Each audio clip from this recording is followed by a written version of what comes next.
Berikut harganya.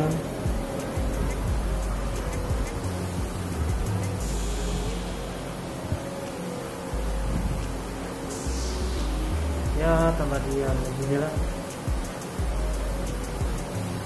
Kami vlog aja. Mungkin yang belum tahu caranya bagaimana, kita harus tuker duit dulu, uang di sini. Di sini kita menukarkan uang biar bisa untuk mencuci kain.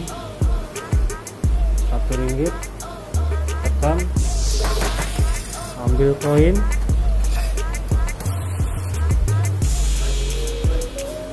pas itu masukin sini yang merah buat dry. Tadi saya sudah yang biru, masuk waste, tinggal 7 menit lagi. Saya masukin aja nggak apa-apa sambil nunggu. Tadi saya sudah nukarin banyak.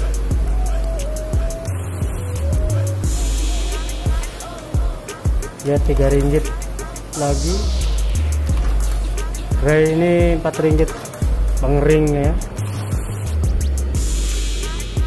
Boleh pakai uang 50 senan.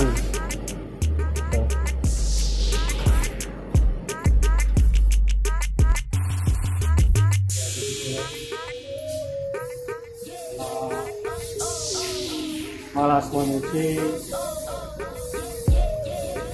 beli sendirilah Dobby. Kalau orang Malaysia bilang Dobby Layan Sendiri tempat ini. Oke, kita lanjut ke videonya.